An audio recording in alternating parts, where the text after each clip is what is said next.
veces, así que son temas importantes. Este tema no estábamos tocándolo en las clases en los años anteriores, así que es una adición nueva al sílabus, ¿ok? Entonces hablaremos de incontinencia urinaria.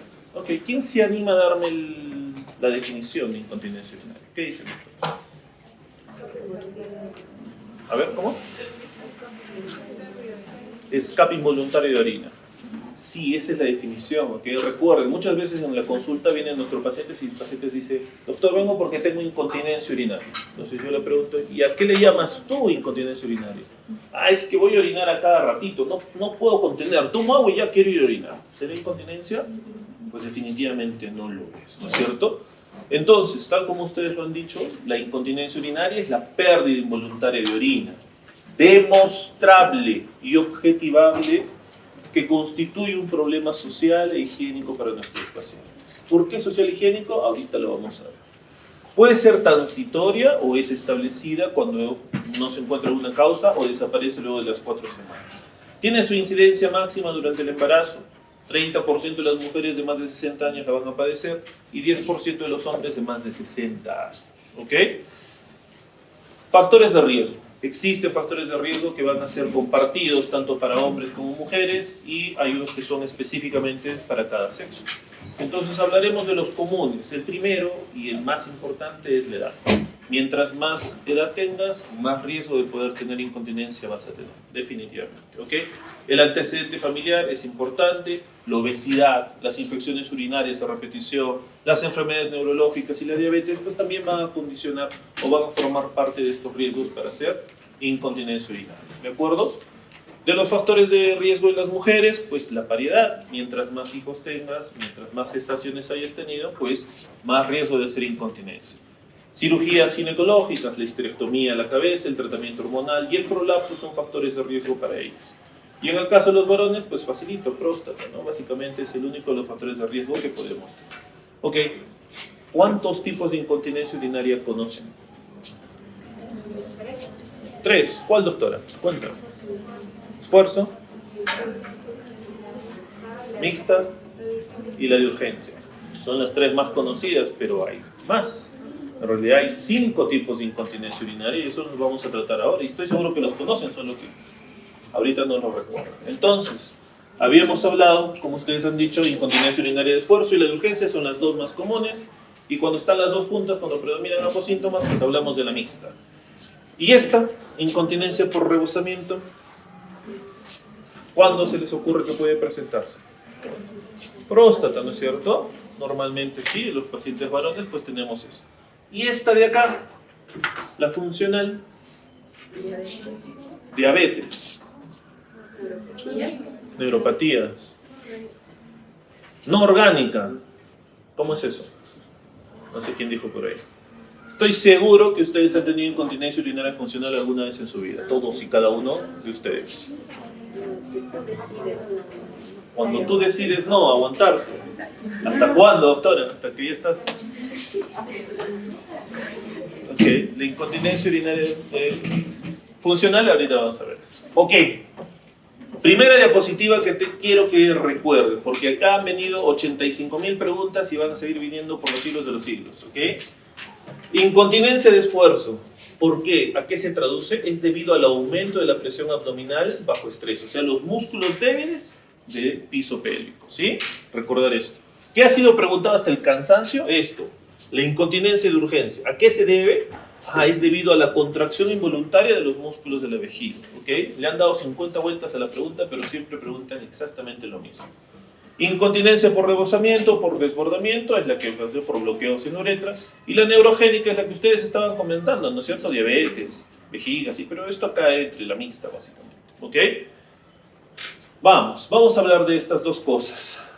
Para hablar de incontinencia existen 2 teorías aceptadas. Esta es la teoría anterior que se manejaba y que nuestros amigos ginecólogos todavía siguen defendiendo como que es la más importante. Y entonces vamos a hablarlas de las 2. Esta es la hipótesis de Hamm. ¿Qué dice? Dice que si el tejido suburetral no es firme, entonces la compresión que ejercen esos músculos no es efectiva. Y entonces cuando aumenta la presión abdominal, ¿qué es lo que va a ocurrir? Esta presión no se transmite adecuadamente, por lo tanto la orina se escapa. ¿Ok? Teoría de Hamm. Listo.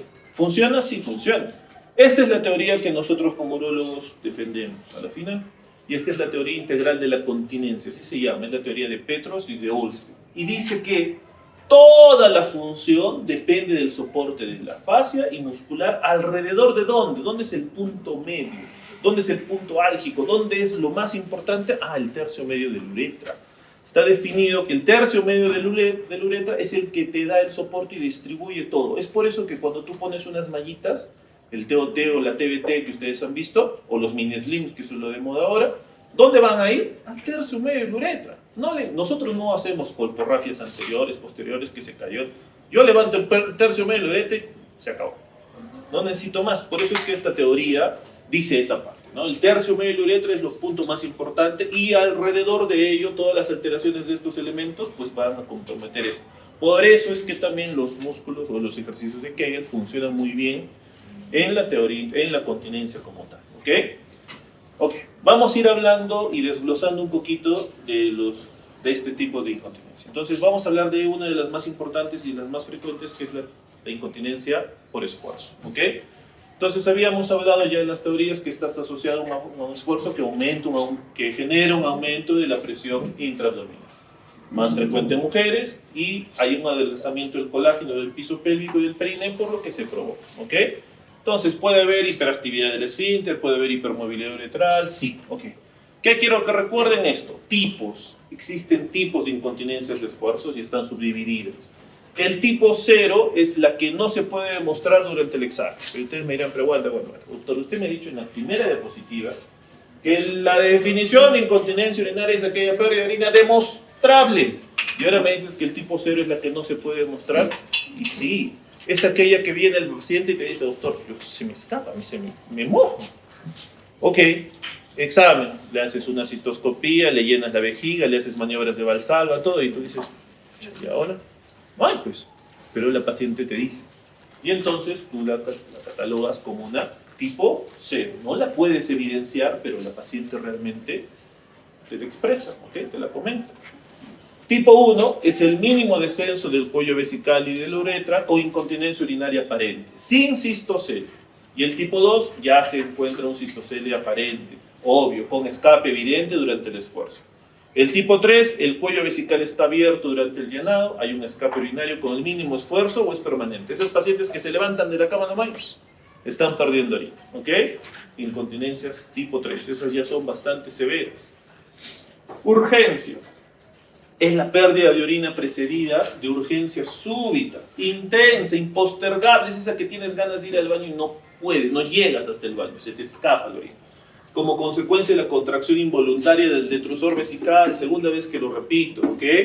Es importante que lo recuerden así. Contracciones involuntarias entonces que no están asociadas a alteraciones neurológicas, detrusor inestable. Incidencias, más común en mayores de 75, en hombres se presenta hasta un 40-60%, y un 80% no se encuentra realmente una causa aparente. Obviamente mayor afectación en las mujeres. Causas de las neurológicas, esclerosis, Parkinson, diabetes, demencia, todas aquellas que ya conocemos. Y de las no neurológicas, pues todo lo que genera inflamación o irritación en la vía urinaria. Infecciones urinarias, cálculos, tumores, diuréticos, incluso fármacos también pueden estar condicionando una incontinencia urinaria de urgencia. Y aquí hablaremos de las otras, ¿no es cierto? La mixta, hay las dos cosas, predomina la hiperactividad del detrusor y la incompetencia esfinterial. Mujeres de 70 años, importante catalogarlas, ¿ok? Importante distinguir si es de esfuerzo, si es de urgencia o si es mixta. ¿Por qué? Porque el tratamiento es totalmente diferente. Avancemos un cachito nada más. Las incontinencias de esfuerzo, puras y netas, funcionan muy bien para terapia de piso pélvico y para tratamiento quirúrgico. Las incontinencias de urgencia funcionan muy bien. Terapia piso pélvico, tratamiento farmacológico, pero nunca, así grande, nunca quirúrgico. ¿Ok? Y las mixtas, si tienen ambas, van a terapia piso pélvico farmacológico y tampoco deberían ser operadas. ¿Ok? ¿Por qué? Porque tú vas a corregir el esfuerzo, pero la de urgencia va a ser terrible y el paciente va a ir a orinar cada 5 minutos, ¿ok? Entonces es importante que lo vayamos teniendo ahí. Cuando hablamos de una incontinencia transitoria, cuando la pérdida de orina, hay una conservación de la función del tracto urinario inferior, pero esto puede ser por infecciones, pues obviamente enfermedades psiquiátricas, fármacos, postraditos, que no tienen la posibilidad de movilizarse y entonces pueden tener una incontinencia transitoria. Por rebosamiento, el típico ejemplo es el paciente prostático, ¿ok? O pacientes que tienen una obstrucción, un cálculo en la vejiga, ¿no? El cálculo se pega sobre el meato, el paciente hace algún movimiento, se despega y la orina rápidamente quiere salir. Hay una obstrucción mecánica, asociado no a una disfunción del detrusor, muy probablemente solamente sea problema obstructivo. Y la funcional es la que les decía a ustedes, ¿no es cierto?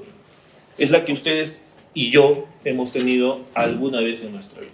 La funcional es aquella en la que no existe una causa propia del sistema urinario, es una causa ajena, hay una incapacidad física o mental de poder ir a ocupar el baño. ¿Cuándo ocurre? Por ejemplo, a mí me pasó, ¿no? Cuando la última vez que me fui a un concierto fue grande, fue al concierto de Paul McCartney. Me fui con mi hermano.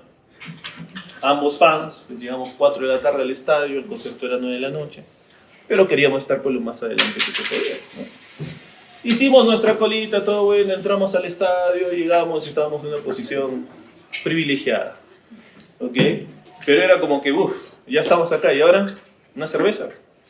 Claro, dale, una cerveza. Una. Ja, ja, ja, más patas por ahí, te haces gente, otra, sí, claro.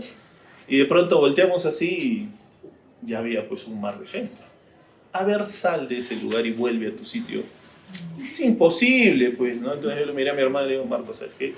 Ya no más, porque si no, ya sabes qué es lo que va a ocurrir, ¿no es cierto? Ese es una incontinencia de urgencia. Hay un problema, o sea, tú no, realmente hay una barrera física, no puedes hacerlo.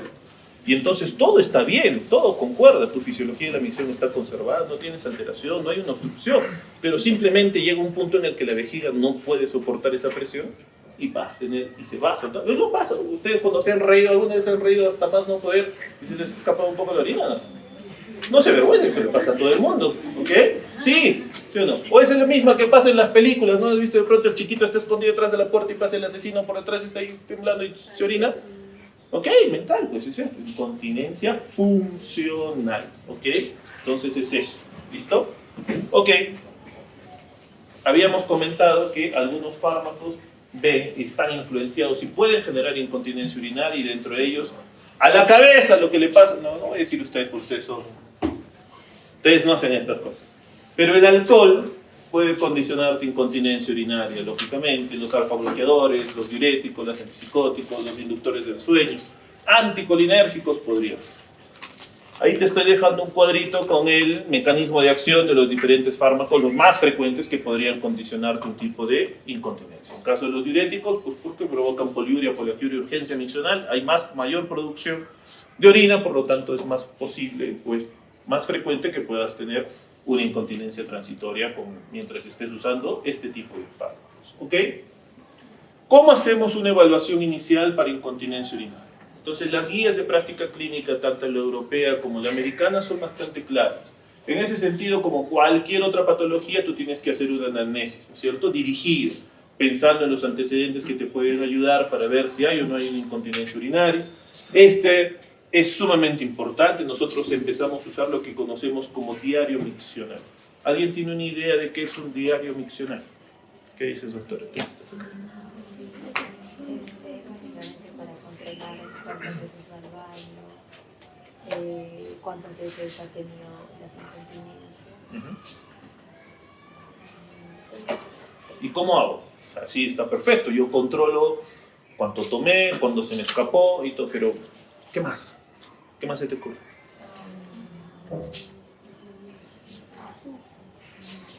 Mientras más detallado sea tu... No hay una fórmula exacta, ¿ya? Pero mientras más detallado sea tu diario miccional, es mejor, más datos te van a aportar. Entonces nosotros habitualmente dividimos el horario entre 7, 8, 9 por horas. ¿Cuánto tomaste y qué tomaste? Pues no es lo mismo tomar agua pura que tomar un Powerade, o alguien por ahí se trajo un café, o alguien está tomando una gaseosa. No es lo mismo. Todos los líquidos generan una respuesta diferente en la vejiga.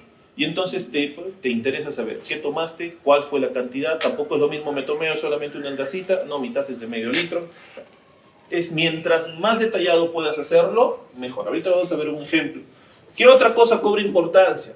Casi tenemos cuestionarios estandarizados, que son validados, que han sido recomendados ampliamente por las sociedades de continencia para que nosotros podamos hacer. Te lo voy a presentar el más fácil de hacer y son solo 3 o 4 preguntitas que ustedes van a recordar fácilmente, ¿ok? Normalmente, como cualquier otra patología, es la exploración física, ¿no es cierto? Maniobras de Valsalva, tos, estornuda, puja, todo lo que podamos hacer para evidenciar justamente lo que habíamos dicho al inicio. Evidenciar la pérdida de orina, pues nos sirve para poder hacer una evaluación completa en un paciente con incontinencia urinaria. ¿Qué otras cosas puedo pedir? Necesitas pedir una ecografía para ver residuo postmiccional. La imagen es fundamental para poder ver que no haya ningún otro problema. Flujometría, cistoscopías, estudios neurofisiológicos, ¿se pueden pedir? Claro que se pueden pedir. De más está decirte que tienes que pedir todo lo que conocemos, ¿no es cierto? Examen de orina con cultivo para descartar que no hay infección, función renal, tienes que pedir glucosa para ver que no haya diabetes, o sea, todas las cosas que ustedes conocen necesitamos también valorarlas en el caso de la incontinencia urinaria. Entonces, mira lo que te decía, este es un ejemplo de diario miccional, ¿ok? Fácil de hacer, colocas las horas, líquido ingerido, cuarto, tipo y cantidad, una taza de café, medio litro de agua, una Coca-Cola. ¿Fui a orinar? Es importante. Sí, con el café fui a orinar harto. ¿Se te escapó? Sí, un poquito. Con las otras no. ¿Tuviste sensación de urgencia? No. ¿Qué estabas haciendo? No, estaba viendo tele. Estaba corriendo, doctor. O sea, todo eso te interesa. Todo eso forma parte de lo que tú puedes ver si es que es realmente una incontinencia o no. ¿Ok? Este es el cuestionario estandarizado que recomiendan las sociedades de continencia urinaria. Son 4 preguntitas, ¿ok? 4, son muy fáciles de recordar. En las primeras 2 preguntas, cualquier puntuación mayor a 0 te hace diagnóstico de incontinencia urinaria.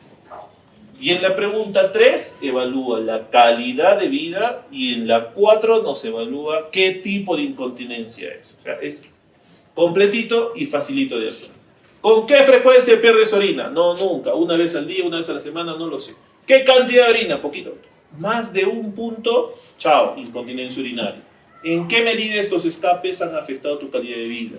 Es importantísimo. 1 al 10. Un 10 es mucho. Recuerden que la definición de incontinencia urinaria hablaba que constituye un problema social e higiénico. Muchos de tus pacientes, al menos en mi caso que yo soy urólogo, yo sí he tenido pacientitos que llegan a mi consulta y viene la hija empujando una silla de ruedas con la mamá así. ¿Qué pasó? No, estoy trayendo a mi mamá se ha venido menos mucho, doctor, usa pañal hace 3 meses y no la podemos quitar de la cama, no quiere quitarse el pañal, ya no sale ni a la tienda a comprar, está ahí. ¿Por qué? Dice que se le escapa mucho. Le digo, mira, la señora así. Ni se levanta, una depresión brutal. Y es entendible. Ahora pónganse ustedes en ese caso. Dios no quiera alguna vez, pero pueda que ustedes puedan tener esto. Ojalá no pase nunca, pero esto es así. O sea, imagínate que tú tengas una incontinencia urinaria. Ustedes que son médicos o van a ser médicos, están a nada de serlo y de pronto estás operando y tienes incontinencia de urgencia. ¿Qué vas a hacer? ¿Detener la cirugía? ¿Te pones tu pañal para operar? Sí, podrías hacerlo, ¿ok? Los chicos allá, Fernando que ya está prostático casi. Entonces, ¿qué va a hacer? Sonda, le ponemos de una vez, ¿ok? Esto puede pasar, ¿ok? Y es tanto que la señora que tenía una vida activa ya no quiere ni salir con sus amigas, no quiere ni ir a comprar porque se le escapa, tiene accidentes y la vergüenza y qué pasará y qué me van a decir. Somos así, ¿ok? Eso es así, tal cual. Y entonces esta pacientita lamentablemente tenía una incontinencia de urgencia. ¿Y por qué te digo lamentable? Porque si fuera una incontinencia de esfuerzo, mañana lo opero y en 10 días la tengo recuperada. Pero habitualmente las incontinencias de esfuerzo no son tan frecuentes. Lo más frecuentes son las incontinencias mixtas. Y entonces la mixta se corrige muy bien. Esta señora que yo le digo, es caso de la vida real, yo la tuve así. Y cuando vino a los 3 meses a mi consulta, yo no lo pude ni reconocer, porque la llamé, ya vino sola. Y cuando me dijo, no me conoce, yo sé, yo viéramos tantos pacientitos que no. Soy tal persona la que vino en la silla con mi... Ya no usaba pañal, hizo terapia de piso pélvico, se recuperó completamente, su vida cambió otra vez. Pero cuesta, pues. O sea, no es tan fácil, no es ir a una sesión y ya estás, ¿no? Es 3 veces por semana, todas las semanas, 3 meses, como para que realmente puedas ver estos resultados. Entonces, funciona, pero demanda tiempo. ¿Ok? Entonces, primer cuestionario que tienen que ustedes que conocer.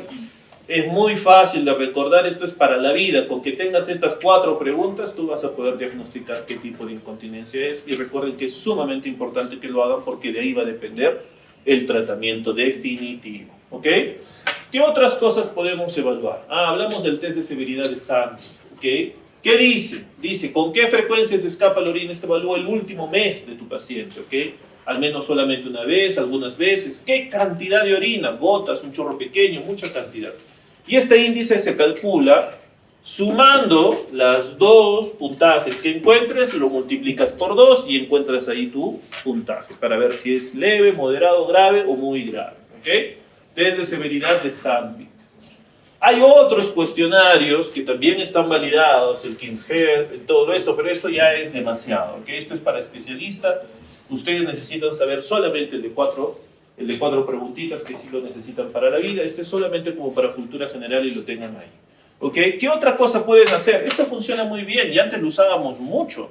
El test de pañal. Así que cuando estén aburridos en sus erogos, que algún día lo van a estar, y tienen una incontinencia, le haces un test de pañal a tu pacientita para que pases el rato.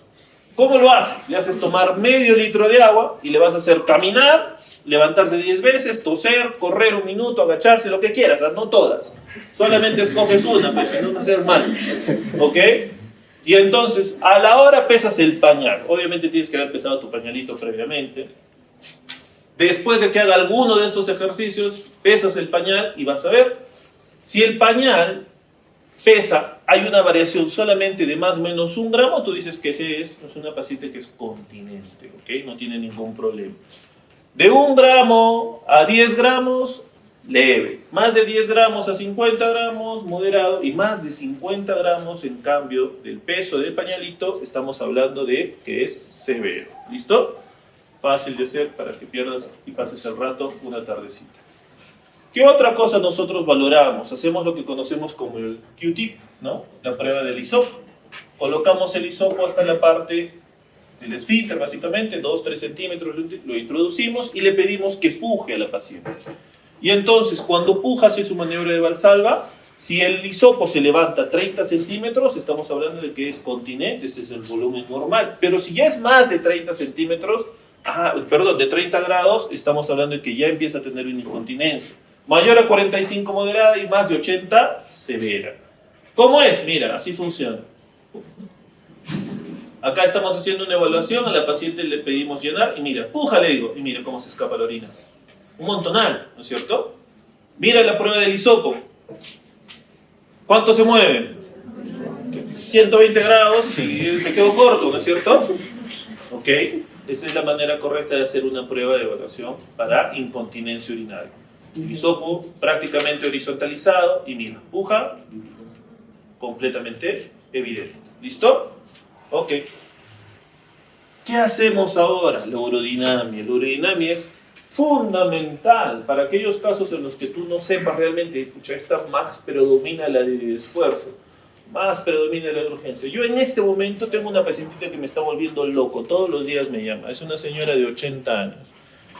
Tiene una incontinencia de urgencia, tiene una incontinencia de esfuerzo, tiene una incontinencia mixta como tal, y alguien le ha metido en la cabeza que se tiene que operar y es la única manera de corregirse. Entonces ha llegado conmigo, cuando yo le he hecho la entrevista, la anamnesis, señor, le he dicho, usted tiene una incontinencia mixta, no se tiene que operar porque la otra va a mejorar, pero esta va a empeorar y me va a odiar toda la vida porque voy a orinar cada 5 minutos. No, doctor, yo quiero operarme, yo sé que voy a mejorar, sus manitos van a hacer que esté bien. Y yo le digo, sí, mis manitos van a funcionar, pero su vejiga no, señor, y entonces ese va a ser el problema. No, que a mí me han dicho que sí. Te voy a hacer una urodinamia. Te hago la urodinamia. Si la urodinamia dice que es predominantemente esfuerzo, te opero. Pero si dice que es de urgencia y mixta, como te estoy diciendo yo, no. Ya. De ahí hice la urodinamia. Oh, sorpresa. Señor, mira tus curvaturas, le echo así pues, como para coquito, ya, para primer grado, así, dibujaba y así, con paciencia para la abuelita. No, opéreme nomás, esos exámenes a veces se equivocan. Señor, no te voy a operar, toma tu tratamiento, le da un par de meses. Me llama, no todos los días, estoy exagerando, me llama, no sé, a la semana 3, 4 veces. ¿Ya? Doctor, ya estoy mejor. Ah, sigue tomando tu pastillita. A la semana siguiente, no, estoy igualita, opéreme nomás. No, digo, o sea, esa abuelita me va a buscar un montón de tiempo. No sé qué voy a hacer, no sé cómo sacármela de encima porque no la voy a operar. O sea, eso también es importante. A mis residentes yo siempre les digo lo mismo. O sea, no es por nada, pero si yo fuera otro, digo, y viene una señora y me dice, opéreme, pero pues algo de platita me va a quedar, eso es obvio, ¿no? Es una cirugía que en teoría te puede ayudar, sí te puede ayudar. No como yo quisiera, no como un médico de verdad quisiera que te ayude. Entonces no le veo sentido a hacer algo de dinero haciendo algo que yo sé que no va a funcionar tan bien. ¿Ok? Entonces yo a mis residentes siempre les digo, nunca se olviden, hay que operar lo que se tiene que operar. Porque van a ver durante su vida que se les va a presentar muchos pacientes y van a decir, doctor, por ejemplo, en mi caso, próstatas, ¿no? Vienen pacientes de 60 años, doctor, opéreme de una vez, yo sé que usted hace el láser y mejor opéreme ya, me han dicho que en 12 horas estoy de alta. Sí, y sí, y sí. Ok, ¿te has hecho algún control? No. Ok, te pido tus exámenes. Vienen con sus exámenes, no estás para operar, le digo. No, pero opéreme de una vez, total. Ahora que estoy joven me voy a recuperar más rápido. Opéreme.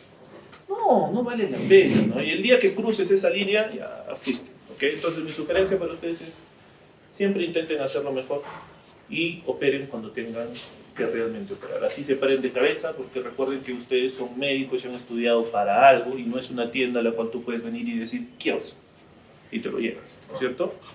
Entonces, a veces perderás un poquito de plata, te molestará el paciente, se molestará contigo, te cambiará y de repente encontrará a alguien que sí se lo pueda hacer, pero tú te vas a quedar tranquilo y vas a hacer lo que es correcto, ¿de acuerdo? Ok, entonces, urodinamia, dos cosas, hacemos dos estudios, lacistomanometría, que es básicamente el llenado de la vejiga, y el estudio miccional de por sí.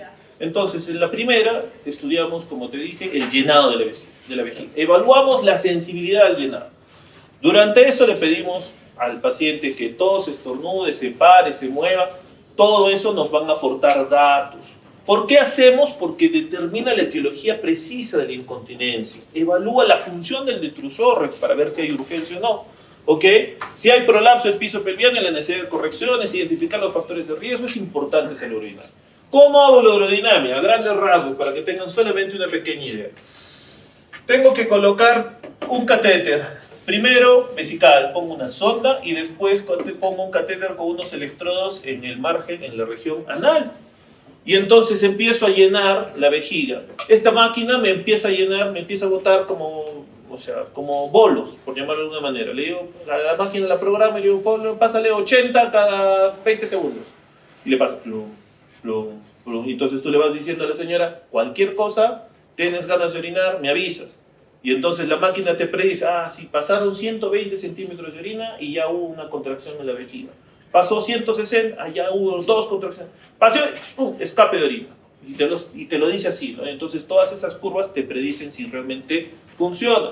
Para la función, tú la haces levantar, a ver si pierde pez, si pierde orina, que tosa, orina, corta el chorro. Todo eso funciona en la urodinamia. Entonces, es un examen relativamente sencillo de hacer, pero tiene sus cositas y a veces es incómodo para los pacientes porque volvemos, los invadimos, ¿no? Entonces le pongo catéter vesical y catéter en la región anal y le pongo electrodos por todo lado y entonces parece más difícil de lo que es. ¿Ok? ¿Cuándo hacemos un manejo no quirúrgico? Recordemos, manejo no quirúrgico, incontinencias urinarias de urgencia habitualmente. ¿Ok? Y entonces en ese sentido lo primero que recomendamos son las medidas higiénico-dietéticas. ¿Cuáles son? Ya las hemos visto varias veces. Bajar de peso. Educar vejiga.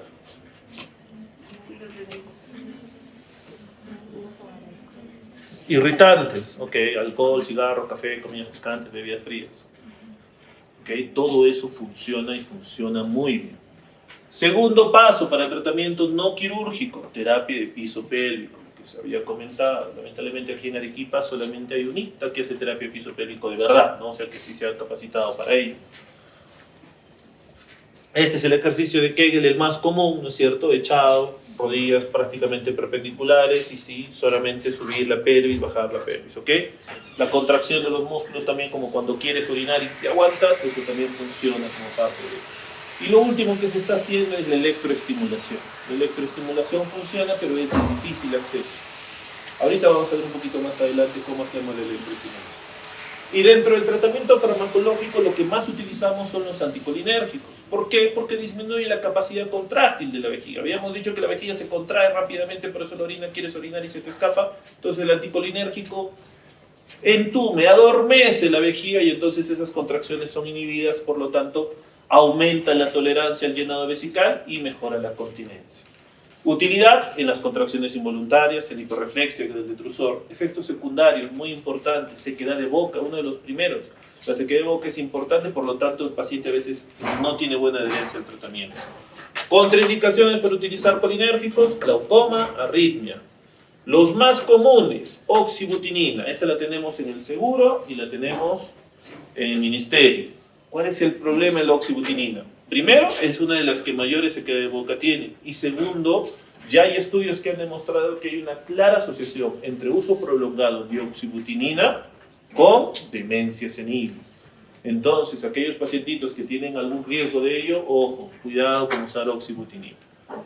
Mejores tolerados, tolterodina, solifenacina, mirabegrón. Funcionan muy bien. ¿Cuál es el problema?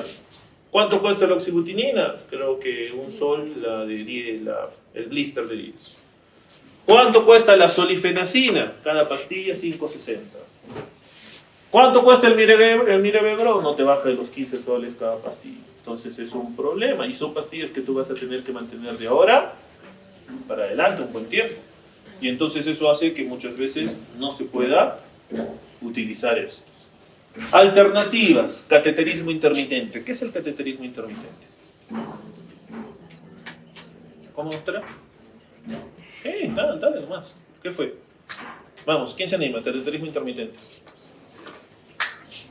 Piero, que está durmiendo.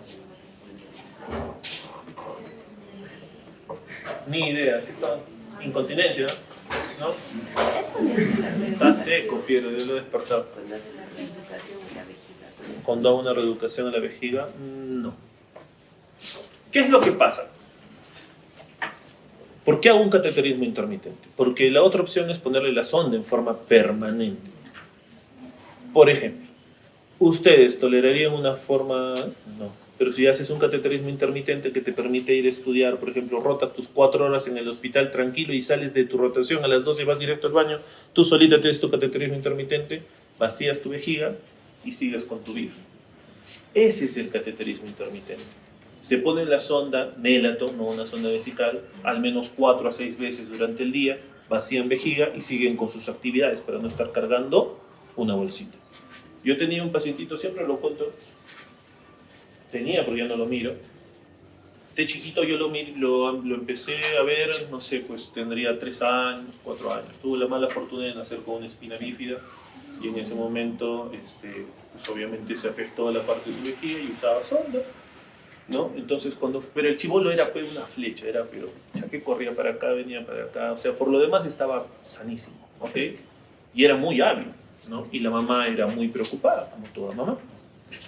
Y entonces este chiquito en algún momento decidimos, porque corría, jalaba, y entonces era un problema para la mamá, porque la mamá obviamente no quería que pase nada, y el chiquito se tiraba al suelo con su bolsa por acá, y a veces se traccionaba, y hacía turia, y venía por eso, más que por otras cosas. Venía porque se ha vuelto a jalar la sonda, doctor. Ya no sé cómo hablarle.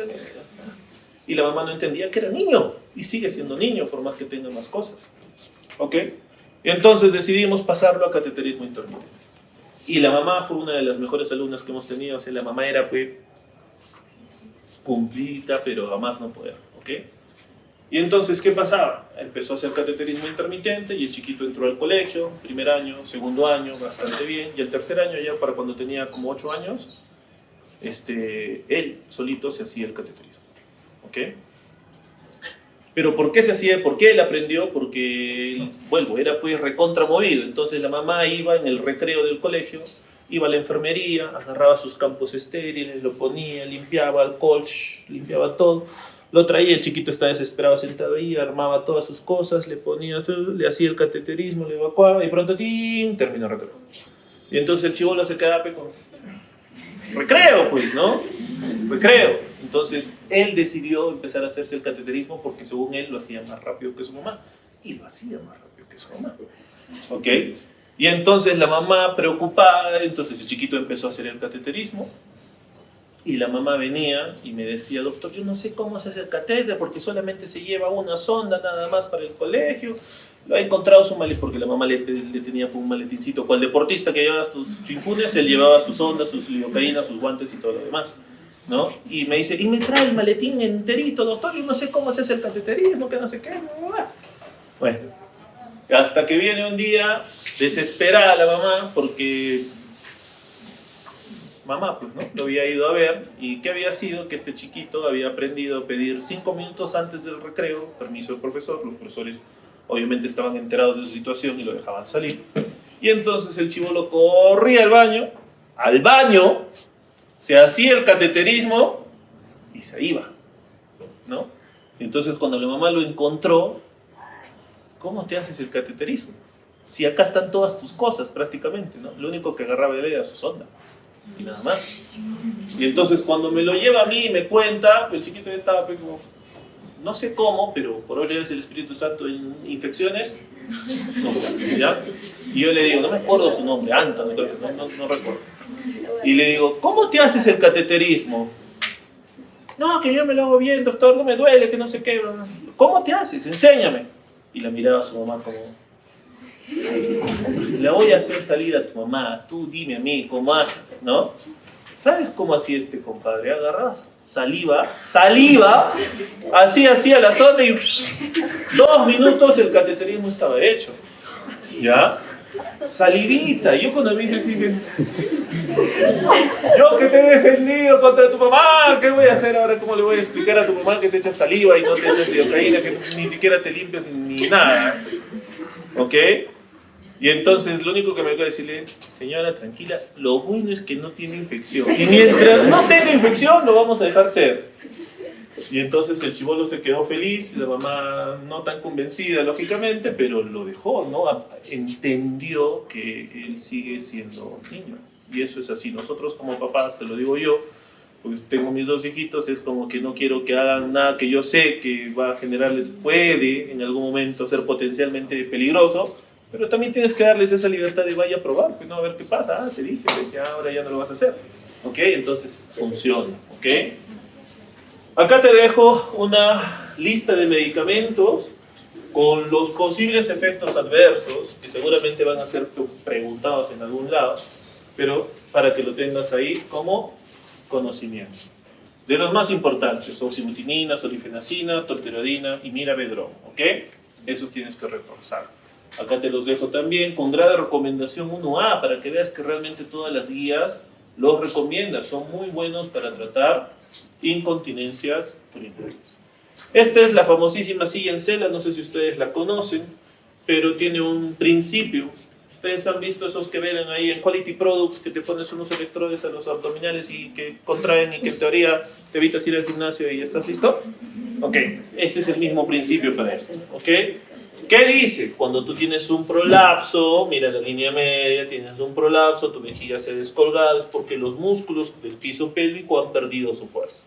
Entonces, para aquellos pacientes que no quieren ir a hacer terapia de piso pélvico, no se quieren cansar, las sentamos en la silla media hora, la silla hace contracciones rápidas y entonces en teoría mejora la musculatura de los músculos del piso pélvico y como lo por consiguiente, pues mejora la incontinencia urinaria. ¿Funciona? Y más o menos que sí, pero para incontinencias urinarias que no sean tan severas, ¿ok? Esta es la electroestimulación percutánea del nervio tibial posterior. Comparte fibras con las musculaturas de la vejiga, por eso es que ponemos un electroestimulador a través del nervio tibial y empezamos a reducir las contracciones de la vejiga, tal cual marcapaso en el corazón, igualito, ¿ok? Problema, pues costoso, ¿no? Hazte esto, no es tan sencillo de hacer. ¿Listo? Ok. Tratamiento específico para los distintos tipos de incontinencia. Este es el resumen. Incontinencia de esfuerzo, terapia conductual, ejercicios de piso pélvico, reeducación vesical, cirugía, ¿ok? Incontinencia, urgencia y mixtas, terapia conductual, ejercicios y fármacos. Por ningún lado veo yo cirugía. Recuerden eso, por favor. Solo se opera la de esfuerzo. ¿Listo? Ok. Entonces, ¿cuándo operamos? Cuando fracasa la terapia de piso pélvico. Siempre empieza por el tratamiento más conservador, menos invasivo, y entonces terapia de piso pélvico. Si fracasa, vas a tratamiento quirúrgico. ¿Ok?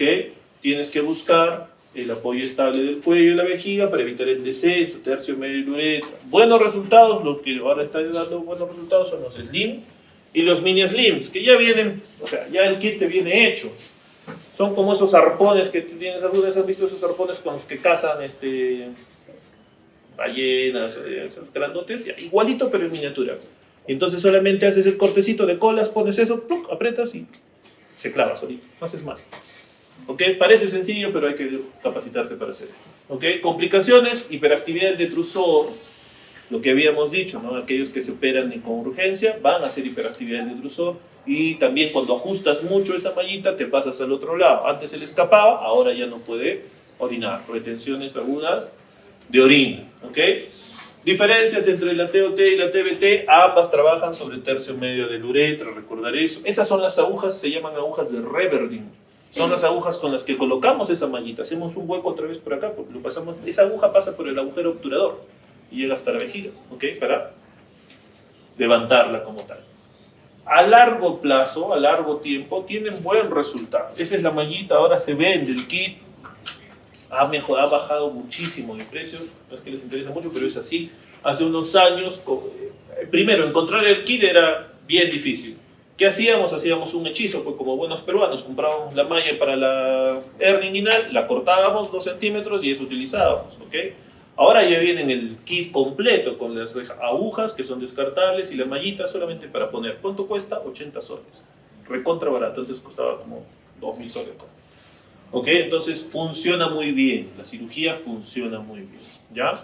Acá te dejo un algoritmo inicial para que veas cómo hacemos el tratamiento y el manejo y qué es lo que pedimos desde la evaluación general y todo lo que necesitamos en los distintos tipos de incontinencia. Un resumen de todo lo que hemos estado conversando en estos 30 minutos. ¿Listo? Esta última, repercusiones de la incontinencia urinaria, pues las clínicas, infecciones, úlceras, infecciones caídas, todo psicológicas, ¿no? Lo que habíamos comentado de la abuelita de la silla de ruedas, pérdida de la autoestima, depresión, sociales, se aíslan, necesitan más apoyo familiar, es un problema. Y económicos, pues sí, cada pastillita hemos visto que puede variar desde los 10 céntimos de la oxibutinina hasta los 15 soles del mirabegrón, entonces a veces es difícil mantener, ¿de acuerdo? Ok, hasta ahí incontinencia urinaria. ¿Dudas, preguntas con respecto a ese tema? Nada. Ok. Avanzamos entonces con un tema un poco más de especialidad, que es el cáncer testicular y que afecta y atañe a todos los hombres que están ahora aquí en clase, porque esa es la población de riesgo. ¿Listo? Ok, cáncer testicular. Es el tumor más frecuente entre los 15 y los 35. O sea, usted, yo ya me salvé más o menos. Ok, 800 nuevos casos al año, baja mortalidad, es cierto, solamente el 7%. Y esto es importante que recuerden, 9 de cada 10 tumores son de células germinales. Ok, cáncer de testículo, estadísticas a nivel mundial. 49.000 casos nuevos por año, lo que representa el 1% de los tumores en el sexo masculino. Alrededor del 60% de casos se registran en países desarrollados y solamente un 10% se diagnostican por encima de los 50 años. Factores de riesgo, la edad 15-35, historia familiar como siempre, y el riesgo más importante, criptorquidia, testículos no descendidos, ¿ok? Síntomas suelen ser inespecíficos, por eso es que llegan normalmente tarde. Hinchazón, bulto en alguno de los testículos, sensación de pesadez, cambio del tamaño y la forma de los testículos, ¿ok? Son los más comunes. Entonces, habíamos hablado que los factores de riesgo a la cabeza, criptorquidia, testículos no descendidos, asociado al síndrome de Klinefelter, historia familiar, y el riesgo de infertilidad también es importante. Que hayas tenido un cáncer de testículo de un lado, sorry compadre, pero tienes mucha probabilidad que puedas recurrir en el otro lado. Tip para la vida, para cuando ustedes se acuerden, no, ya olvídense esto, pero esto deben de recordar.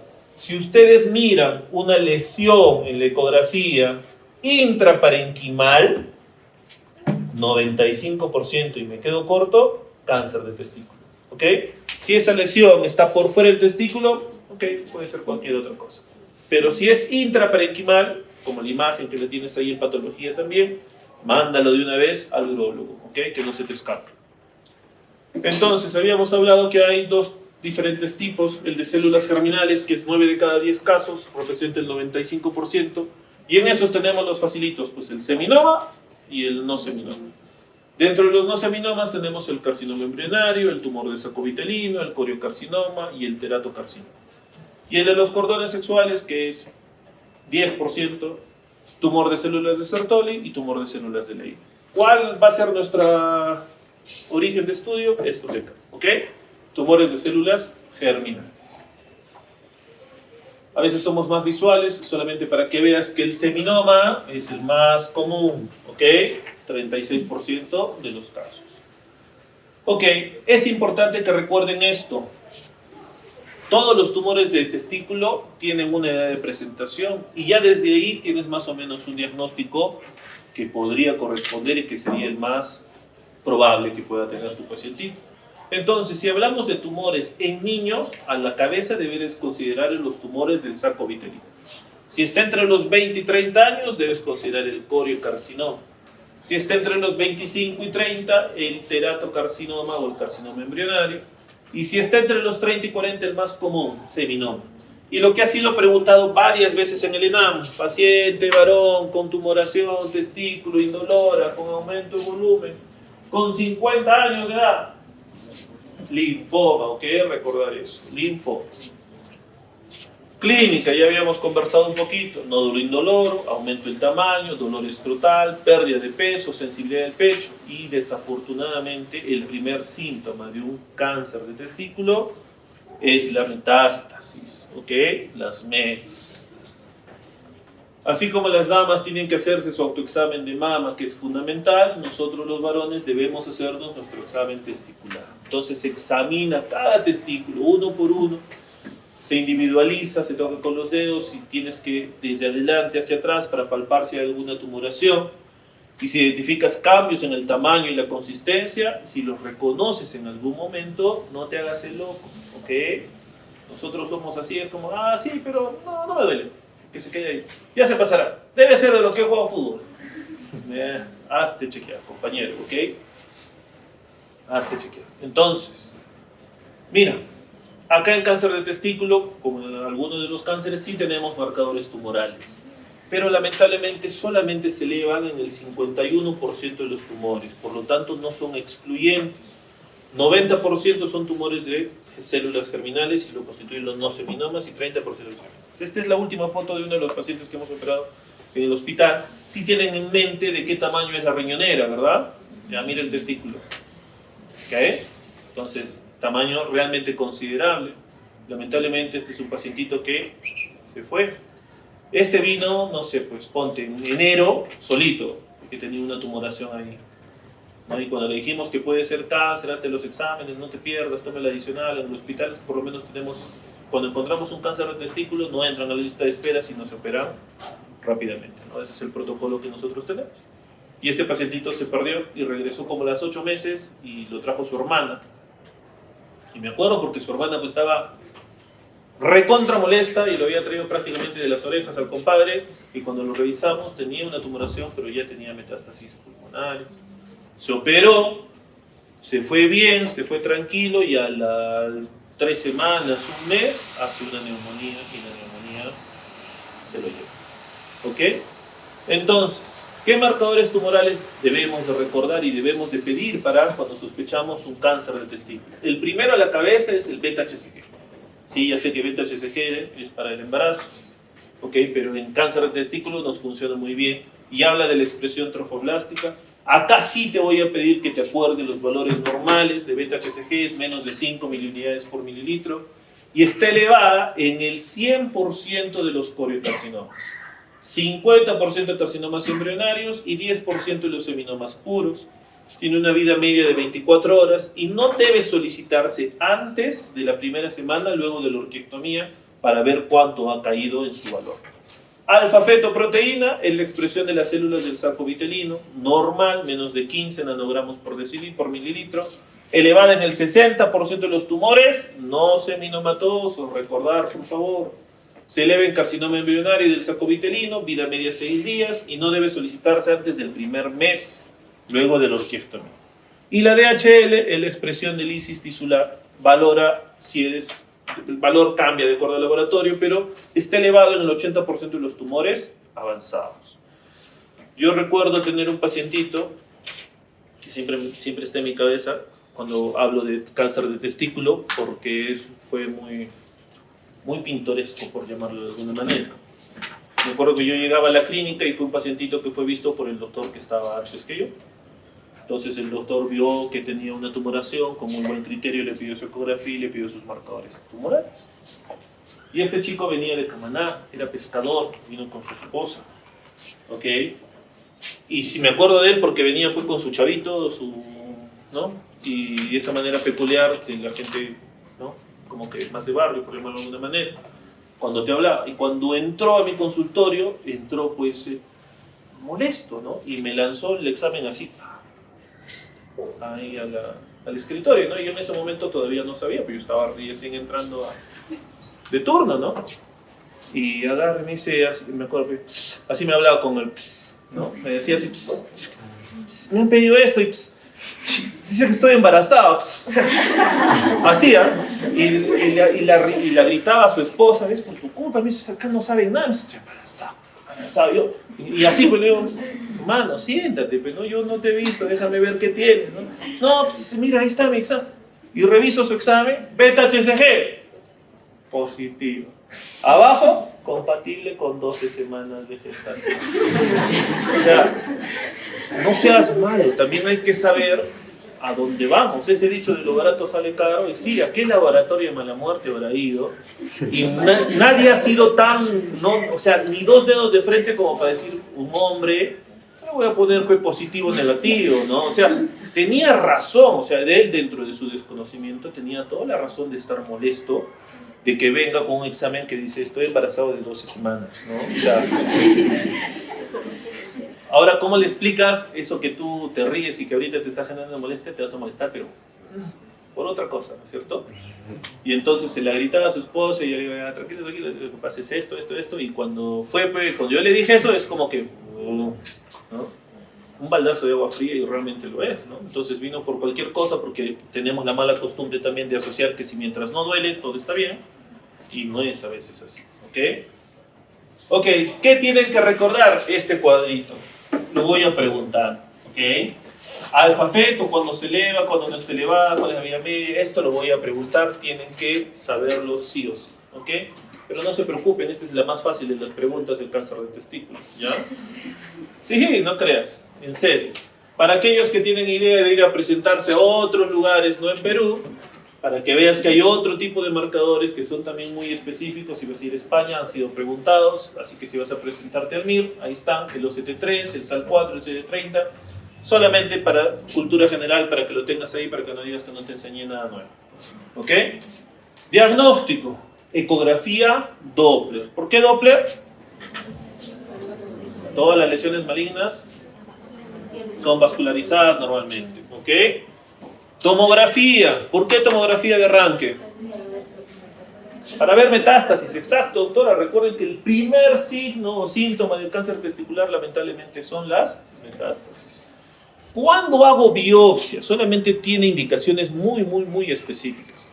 ¿Qué hacemos? Si yo encuentro una ecografía, como te había dicho, con una lesión intraparenquimal, chao, no pregunto más, lo rajo, le saco el testículo, orquiectomía inguinal radical desde la vía inguinal como tal, ¿ok? Solamente le voy a hacer biopsia si tiene atrofia contralateral del otro testículo o es un tumor bilateral, ¿ok? Si es un tumor bilateral. En oligovasospermia menores, las dos más importantes, atrofia contralateral y tumor bilateral, ¿ok? Siempre hay que tener estudio de fertilidad y sugerir a tu paciente criopreservación de semen.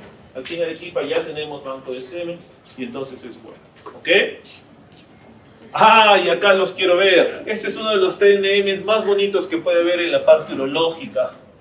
Así como antes lo más importante era el T, y acá no. Acá hay más cosas. Este TNM te habla de ganglios. Y mira, afectación de múltiples, de no más de 5 ganglios, ninguno de 2 centímetros. Afectación de 1 o múltiples entre 2 o 5. Afectación con más de 5.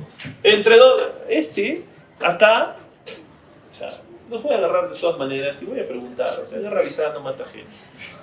Te voy a poner no solamente cuántos ganglios, sino encima también te voy a poner, mira, marcadores tumorales. Y te pondré paciente de 25 años con tumoración escrotal derecha dura que en la ecografía Doppler capta, tiene vascularización aumentada. Tomografía muestra 3 ganglios en la cadena ilíaca de 3 centímetros, uno de 4.5 en tal cadena y uno de 5 en tal sitio. Además, sus valores son DHL en 800, alfa feto en 7000 y beta HCG en 200. Con estos datos usted dirá que su paciente tiene. Esa es una pregunta y te lo voy a mostrar ahorita. Así que este cuadrito tienes que aprenderte porque voy a preguntar. Me gusta esta pregunta, siempre la hago. Y si estoy de mal genio y tengo un mal día, te voy a meter estadios todavía. Y encima de eso, mira, pues ahí sí vas a perder. Ganglios adyacentes, sí, no, o sea, tiene, a veces no tiene, o sea, más, cualquiera. Acá mueren sí o sí. ¿Ok? Voy a preguntar. ¿Ya? Así que recen que esté de buenas, porque si no, 5 preguntas de estas y se acaba todo el examen. Ok, vamos a hablar del más importante y el más común, que es el seminoma. Dentro del seminoma tenemos que saber que afortunadamente el 75%, y te lo digo así afortunadamente, porque habitualmente los cánceres de testículos, si los encuentras a tiempo y los rajas, curado está. ¿Ok? Seminoma, 75% confinado al testículo en el momento del diagnóstico. Es el más frecuente, pero tiene 3 tipos. El clásico, que es el más común, 85%, y es el que tiene mejor pronóstico. El anaplásico, que solamente afortunadamente está en el 10% de los casos, es agresivo, tiene poca diferenciación. Y el espermatocítico, 5%, este es el buen agente, no da metástasis, pero es muy infrecuente y es atípico, porque normalmente el seminoma es pacientes más jóvenes y esto se ocurre en pacientes de mayores de 45 años. Carcinoma embrionario, incidencia de 15 a 25, normalmente entre 20 y 30%, 20 a 30 años. 40% de forma mixta, 30% de diagnóstico de metástasis al momento del diagnóstico. Es la misma foto del pacientito que habíamos presentado, el que lamentablemente se nos fue. Y sí, en él sí se cumplió esto, 30% de diagnóstico de metástasis al momento. Nódulo pequeño o irregular habitualmente. Otro cortito resumen que tienes que aprender, coriocarcinoma, que le da metástasis precoz, eleva el beta-HCG, que está elevando el tumor del saco vitelino, eleva el alfa feto. Todo esto tienes que conocer, ¿ok? Entonces hay que repasarlo bien porque también en tu cuadro clínico va a venir de pregunta. Resumen para que vean que me caen bien. Carcinoma embrionario que eleva, carcinoma del saco vitelino que eleva, todo lo que tienen ustedes que conocer de memoria, ¿ok? Tratamiento. El tratamiento es la orquiectomía radical, ¿ok? Incisión inguinal alta, lo más alto que puedas, sacando todo el cordón espermático, más el testículo, obviamente. Si en tu tomografía tienes ganglios retroperitoneales, estés en la obligación de hacer disección de esos ganglios. ¿Qué otra cosa tienes que recordar? Que la radioterapia va muy bien con los seminomas y la quimioterapia va con los no seminomas. ¿Ok? Radioseminomas, quimio, no seminomas. ¿Listo? ¿Cuándo puedo hacer o intentar hacer cirugía conservadora? Cuando son tumores bilaterales. Pacientes monórquicos solo tienen un testículo o el volumen tumoral es menor de 30%, puedo intentar hacer cirugía conservadora. ¿Ok? Si yo tengo un pacientito, voy a hacer cirugía conservadora, no recomiendo, pero está escrito. ¿Ok? Mejor sácale el testículo y te evitas tanto problema. Linfadenectomía retroperitoneal, conservación de las cadenas simpáticas, evita trastornos eyaculatorios y para hombres jóvenes es, créanme, importante. Siempre preguntan eso. acá te dejo otro cuadrito del cual pueden desprenderse preguntas. No puedes, voy a preguntar, mejor dicho así, ¿ya? Cuando hablo de buen pronóstico, pronóstico intermedio y mal pronóstico. Entonces te pondré paciente con todas las características y te pongo estos valores y te digo cuánto y sube y tal. ¿Ok? Entonces tienen que repasar también ese cuadrito. Es importante. En castellano y más resumido, lo mismo. ¿Ok? Para que ustedes tengan. Recordar esto es fundamental. Ya les voy a dar la respuesta. Si tengo presencia de metástasis viscerales no pulmonares, agárrate. ¿Ok? Ya, va. Criterios de evaluación de la respuesta a la quimioterapia. Respuesta completa, cuando hay la desaparición de todas las lesiones medibles. Respuesta parcial, disminución del 50% o más. Ausencia de progresión de lesiones y ausencia de aparición de nuevas lesiones. Estabilización, enfermedad no incluida en respuesta parcial o progresión. Y la progresión basta que haya una nueva lesión, así hayan desaparecido todas las otras.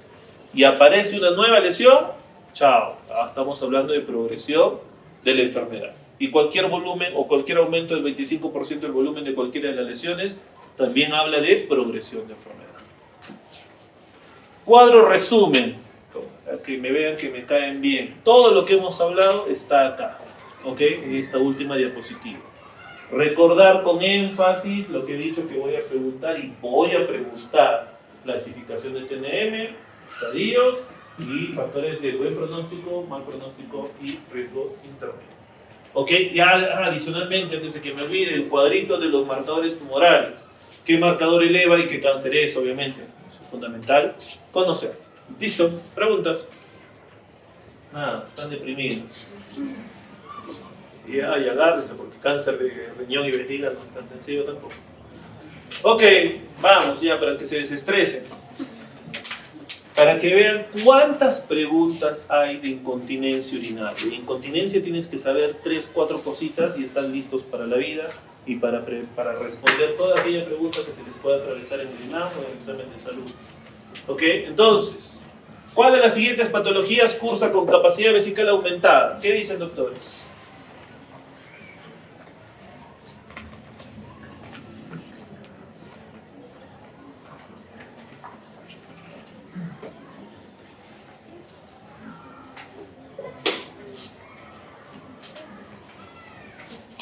¿Cuál?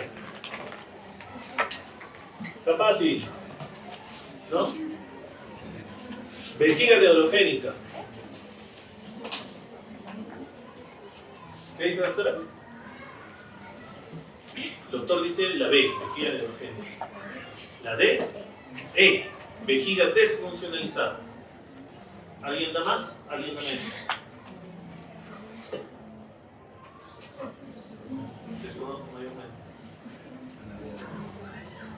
Claro que sí, la vejiga neurogénica, ¿ok? Recuerden, la vejiga neurogénica aumenta su capacidad, no tiene contracciones, por lo tanto, no tiene ganas de orinar. Vejiga neurogénica, capacidad vesical aumentada. ¿Cuál es la característica de la incontinencia de urgencia? Ya le hemos mencionado 50 veces en la clase. ¿Cuál?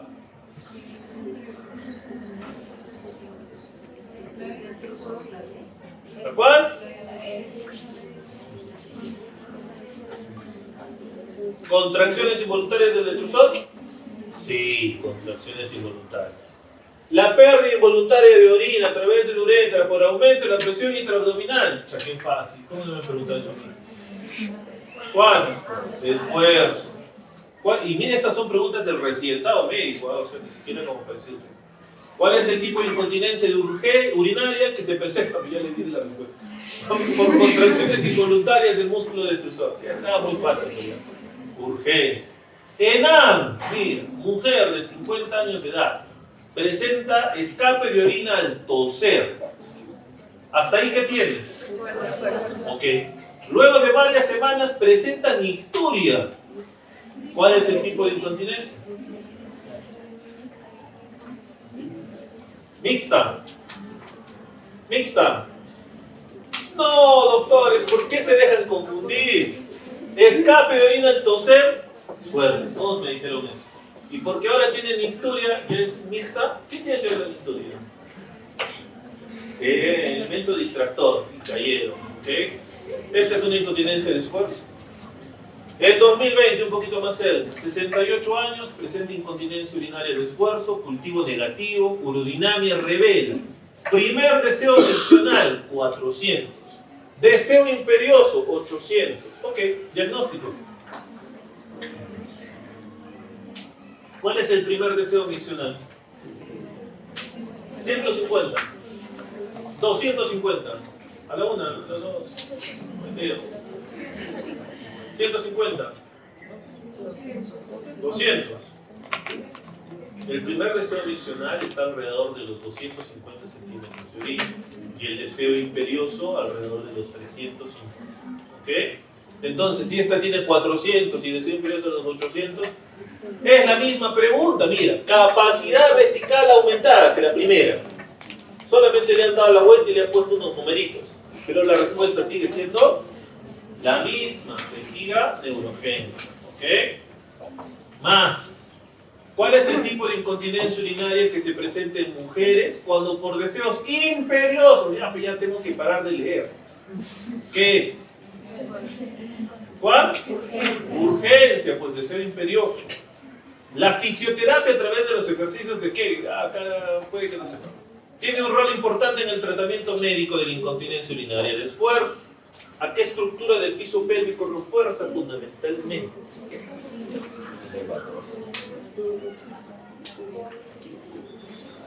¿La sabías, le dice? Es más grande. ¿Sí? Sí, la respuesta es tubocoxigio, ¿ya? Está muy bien. Tubocoxigio. ¿Cuáles son los fármacos de elección para vejiga hiperactiva? También los hemos dicho. Anticolinérgicos. Con relación a la etiología de la relajación del piso pélvico e incontinencia urinaria de esfuerzo, ¿cuál es el diagnóstico incorrecto? O sea, ¿qué no está asociado? Eso te pregunto.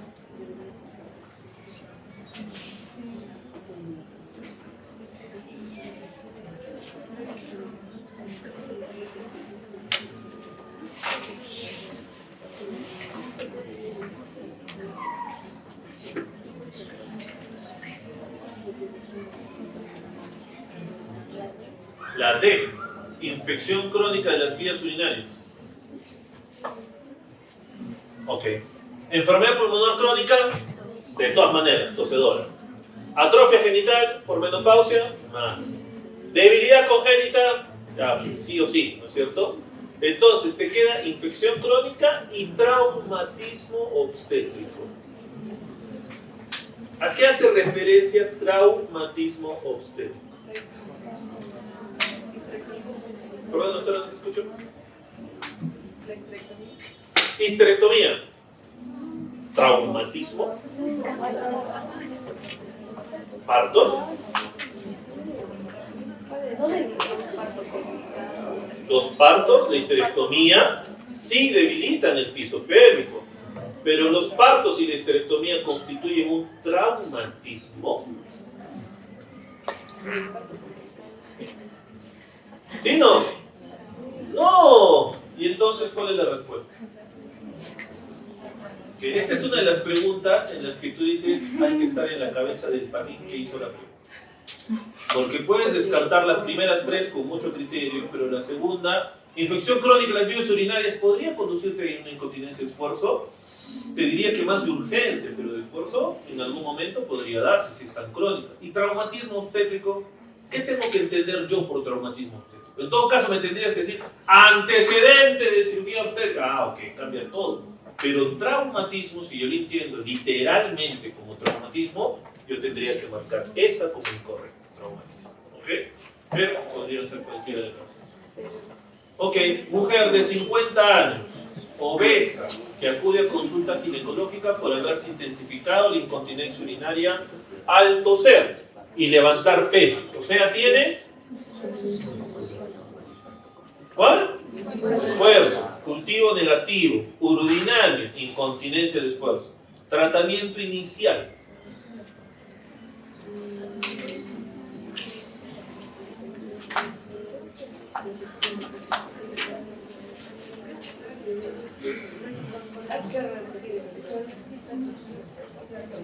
Y ¿Cuál? Que baje de peso. Malas son. Sí, que baje de peso. Primera medida, ¿ok? Medidas higiénico y etérico. Recuerden que esfuerzo va a tratamiento médico, terapia fisiopélvico y cirugía, ¿ok? En ese orden. Algo así les voy a preguntar, como esta, mira. Para que no se sorprendan que estoy dejando un plagio. Que no digan que soy malo.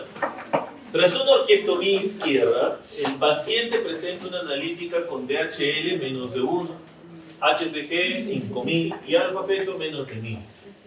El estudio patológico informa un PT1, o sea, un tumor limitar latente sin infiltración de la túnica vaginal y sin invasión vascular o linfática. Toma. En la tomografía existen 2 ganglios en la cadena ilíaca izquierda de 1.5 y ausencia de afectación a otro nivel. Como tú eres la última rueda del coche del hospital y eres el interno, te ha tocado presentar este cuadro. Y la primera pregunta que te vamos a hacer es, ok doctor, ¿cuál es el estadio? Dime, ¿cuál es el estadio?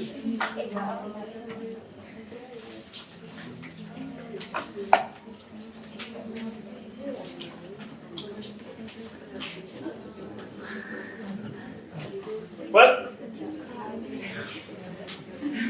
Esta es la típica pregunta en la que yo digo que ustedes no saben ni leer ni escribir. Sí sabemos. Es la B. Por fin, la A. La B. ¿Y por qué no es la C? ¿Por qué es S2? ¿Y qué es S2 entonces?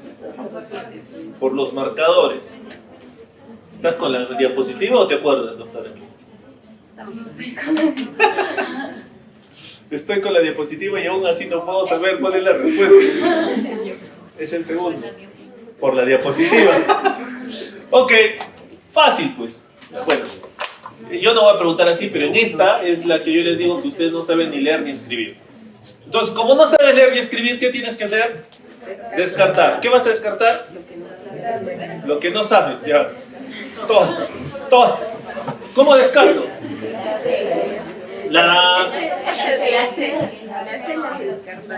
La C porque es la única S2. Ok, ¿qué más descarto? La D y la E. ¿Por qué? Porque ya dice PT1. Bacán. Entonces te queda 50% de posibilidades de darle. Sí, te doy.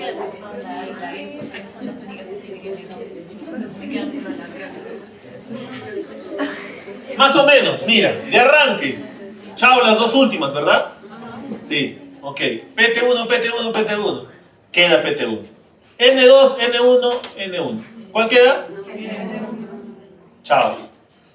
S1, S1, S2.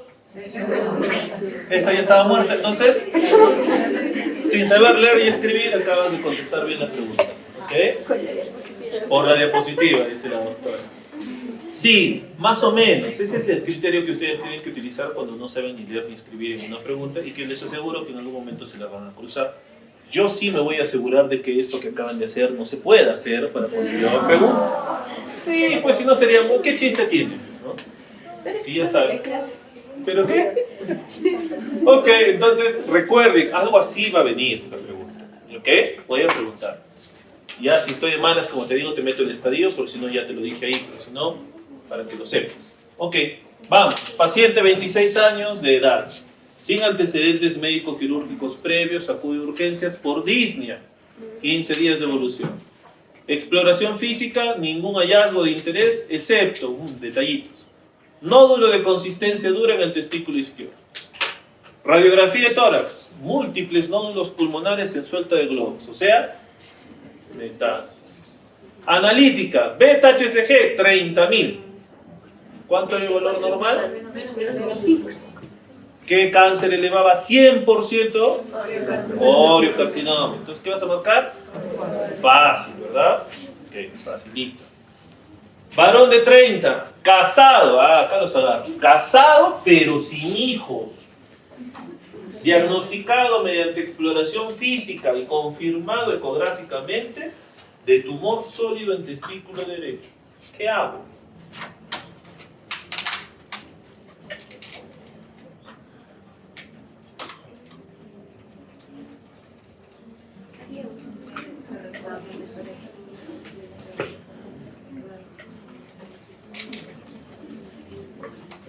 ¿Qué hacemos?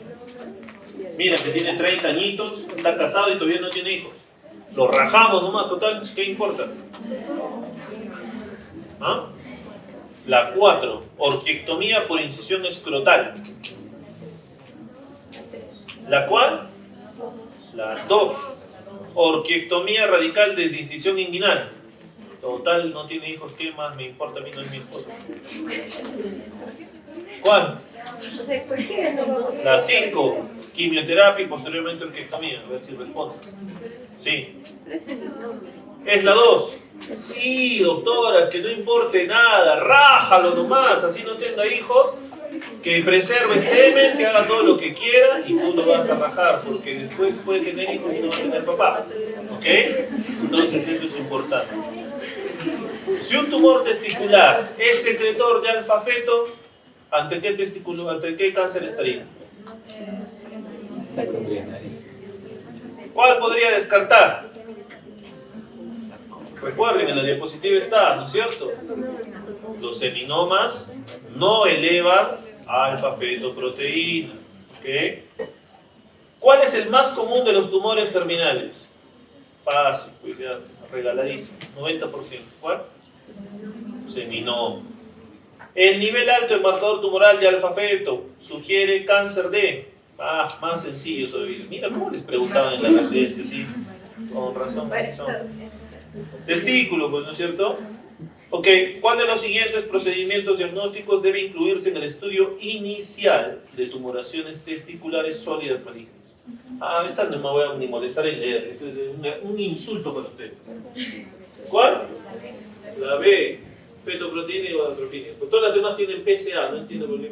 O sea, está, mira, 2015, ¿cómo no me tocaba a mí estos exámenes? Hubiera entrado a la primera. Paciente 25, consulta por haber notado aumento volumen testicular derecho. La ecografía testicular muestra tumor de aspecto sólido.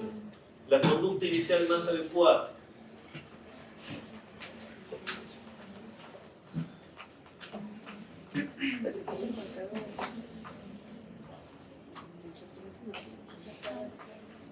¿Cuál?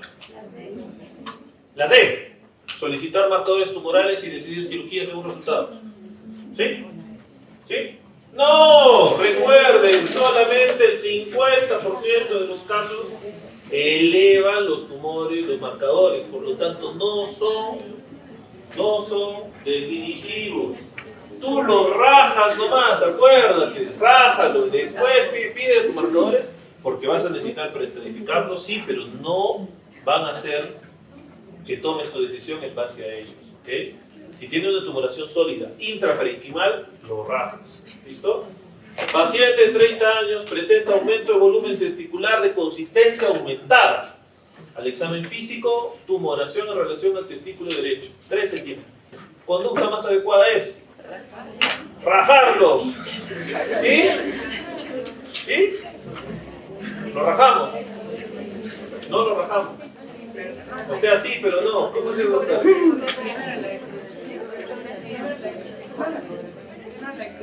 Es lo mismo que la otra pregunta y usted me ha dicho 50 veces que hay que rajarlo. No, pues doctora, porque primero le tienes que hacer tu ecografía, a menos que tú tengas rayos X y no sepas. Porque ahí dice una tumoración en el testículo, 3 centímetros, pero no tienes una confirmación, recuerden, lesión intraparenquimal. Ahí lo rajas. Si no tienes eso, pídele tu ecografía y ahí sí defines. ¿Ok? ¿Listo, doctores? Cuídense.